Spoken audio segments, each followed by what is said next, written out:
Gentlemen, how you all doing today?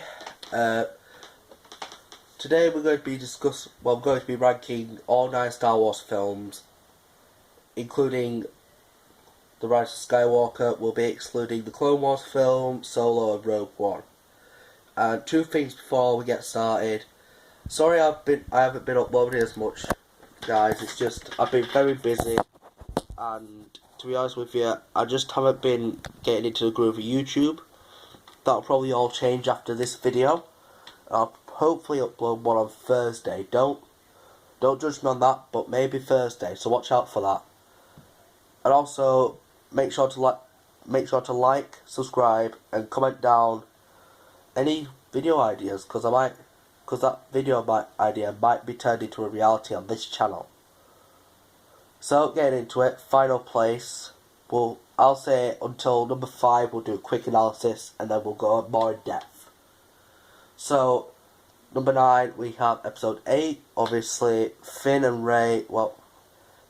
Rose was very poor. Kylo really enjoyed. Luke, different angle, but it was okay. Didn't really hit me with the feels. Like, we all know Luke as the warrior who fights the Empire, who will take on any challenge.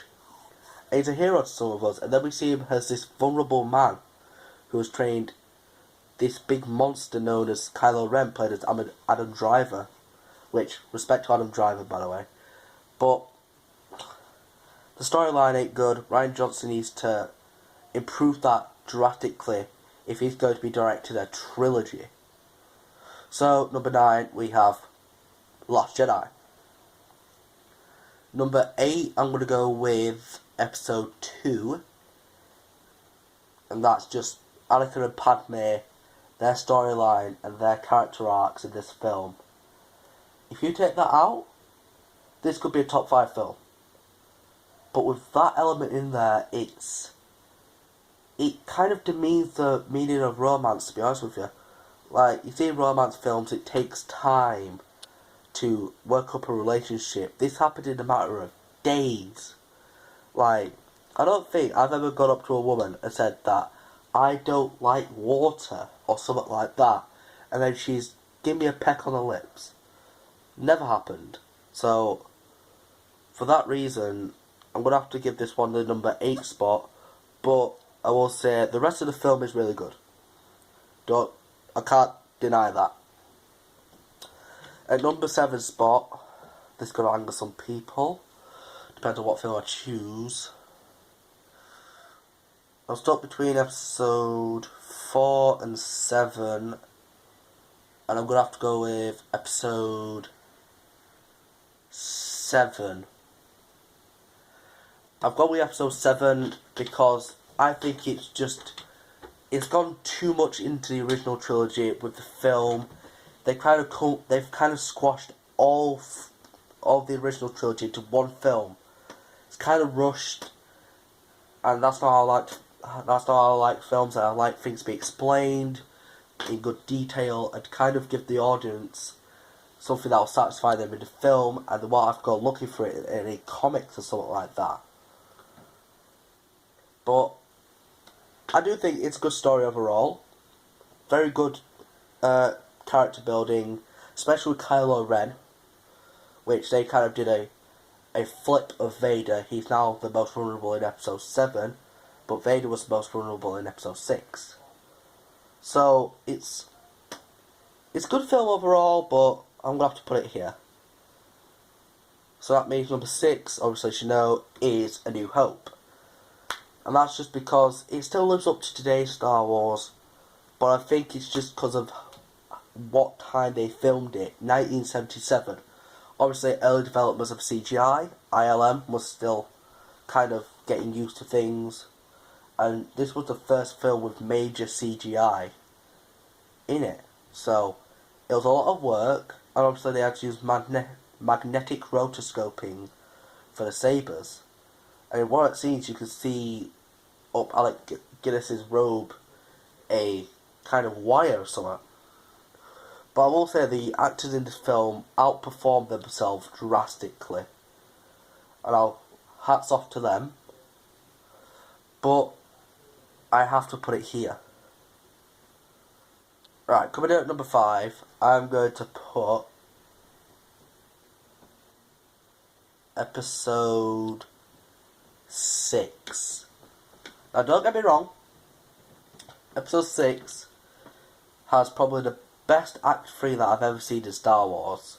You have the Death Star 2 being under attack by Lando Calrissian and Nien. And then on the Forest Moon of Endor, you have Han, Leia, Chewie, and the Ewoks.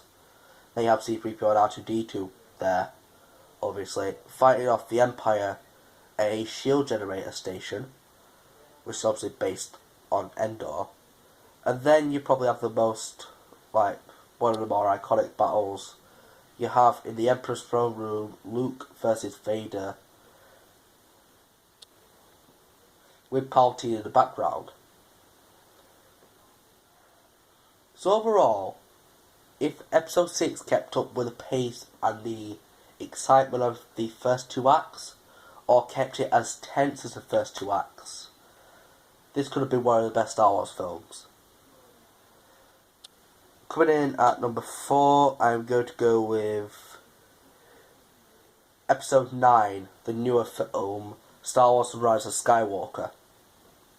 Now, I don't really see why people don't like this film. J.J. Abrams did a splendid job tying up all 9 films. Obviously, people on Reddit have been saying that wasn't J.J.'s cut. But, obviously, we'll never know until it's confirmed. Now, obviously, it ties up the originals perfectly, with Darth Vader and Palpatine, obviously, being a big presence in the film, but not showing up much.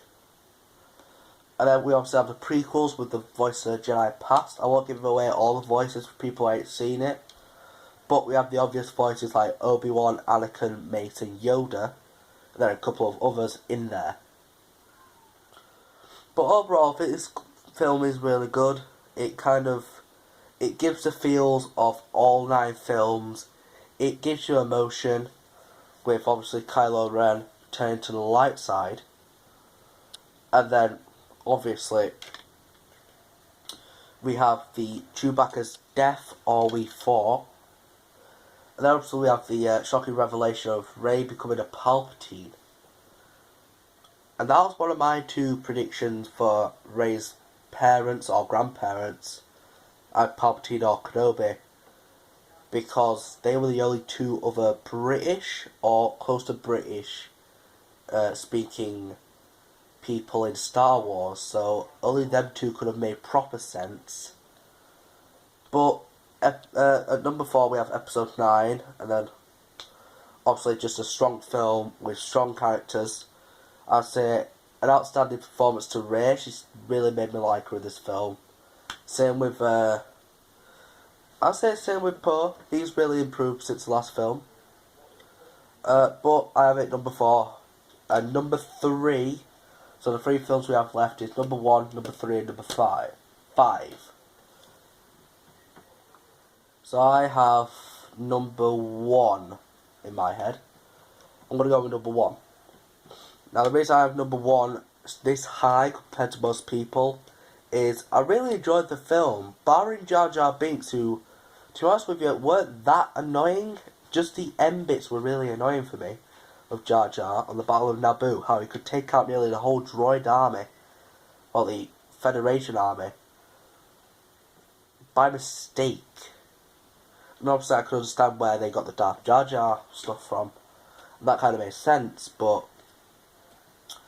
I don't know, besides from that, Liam Neeson in the film, pretty good. I do think they gave him too much TV time.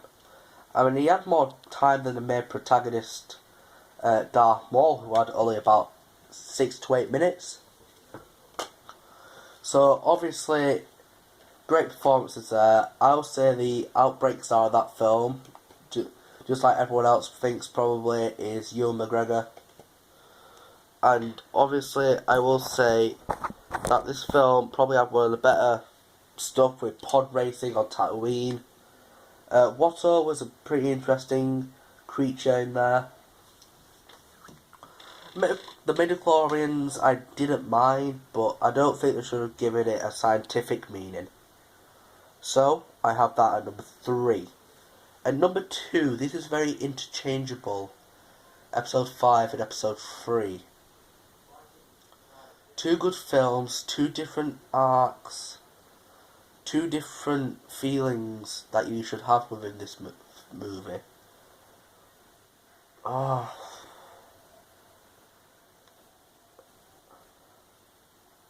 think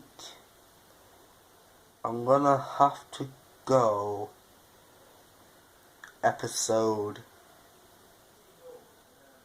3 as the number 1. Now the reason, episode 3 as the number 2, sorry.